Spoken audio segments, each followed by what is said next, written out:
Our granddaughter Madeline was visiting us this past week. I was up in my office working, and she was downstairs with Joanne making brownies. They were discussing various topics, and then I heard Madeline say, I'm going to go upstairs and ask Papa if he wants to play Barbies with me. Somehow, somewhere, someone gave Madeline several Barbies, and we would like to know who so we could kill them.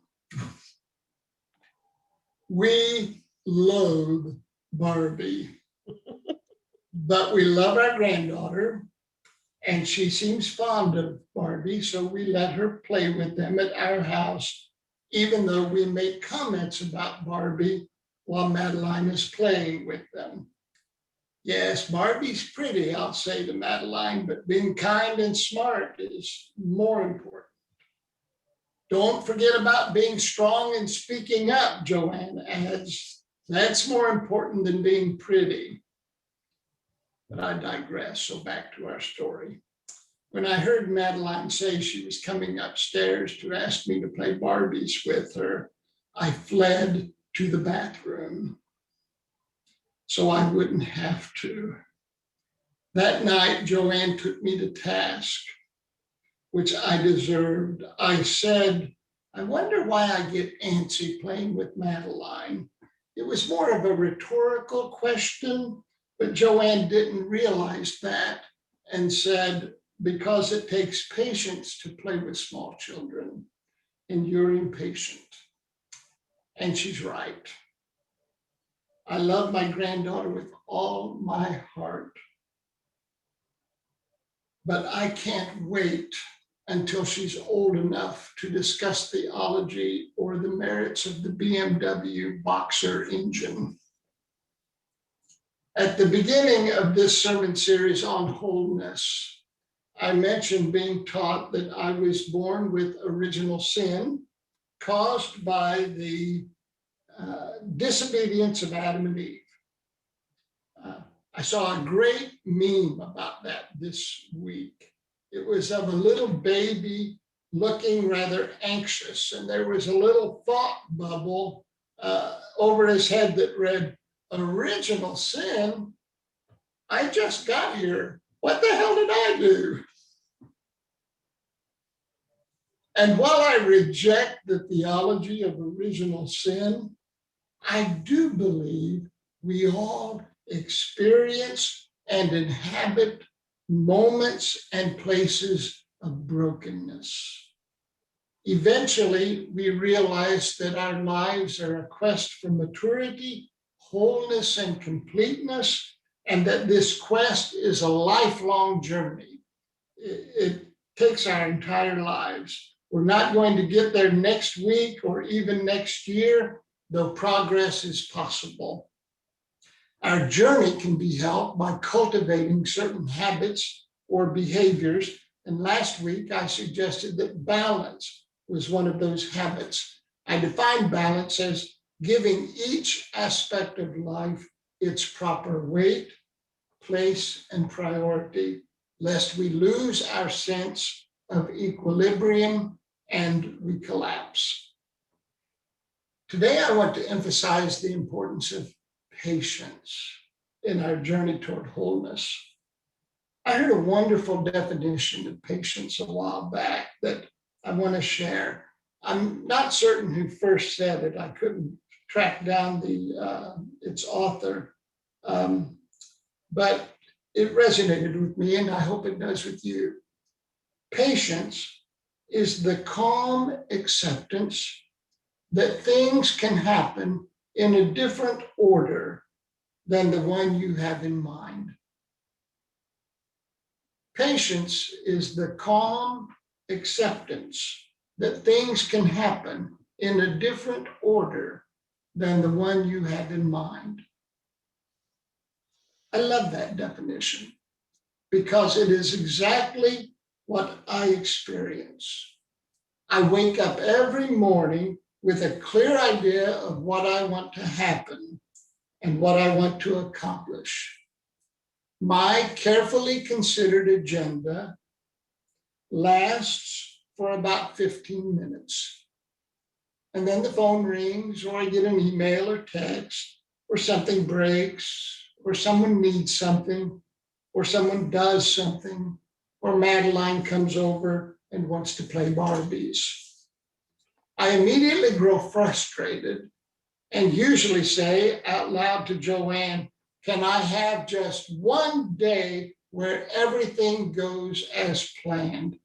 Again, it's a rhetorical question, but Joanne doesn't realize that and always says, no, deal with it.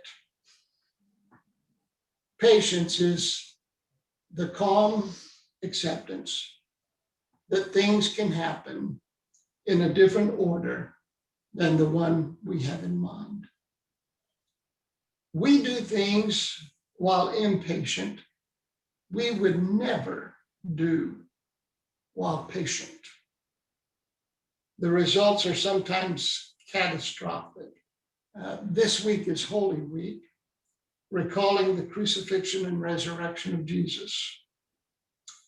2,000 years later, scholars still try to shed further light on those events.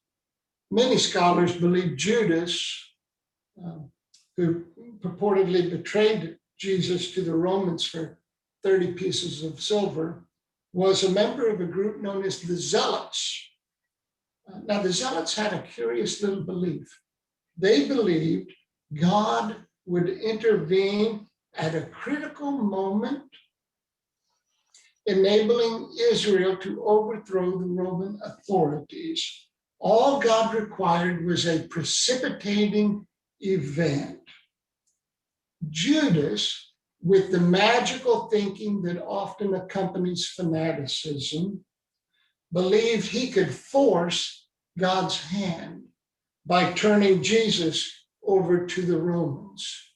Surely then God would intervene, Judas reasoned.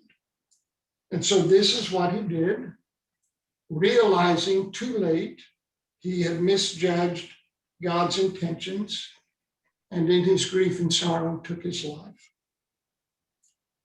But just think how things might have been different if Judas calmly accepted the idea that things can happen in a different order than the one he had in mind.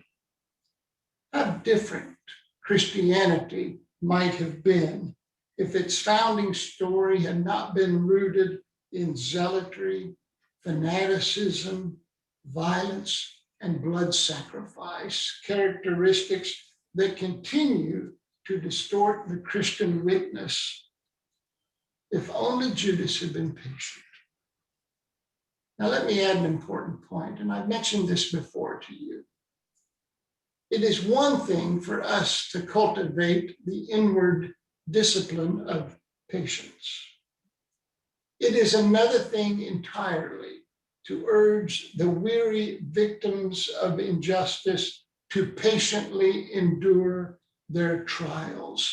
Just this week, I heard a man urge Asian Americans protesting the violent racism threatening their lives to settle down, as if all they needed to do was stoically endure the abuse of their race, as if violence against Asian Americans were a fleeting thing, a new thing that would soon pass.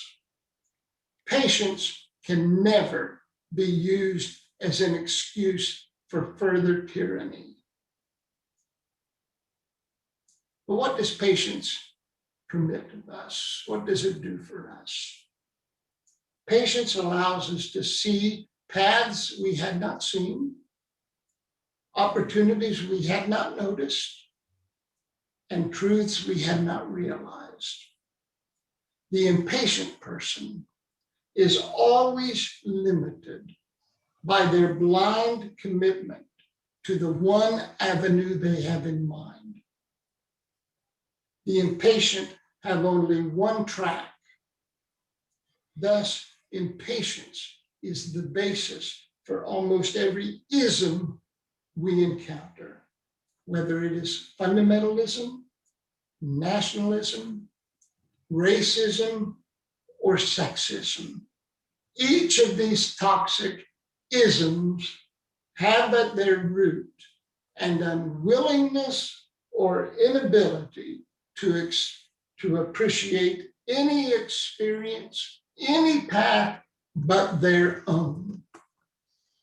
Impatience says, my way is best, and I must have it now.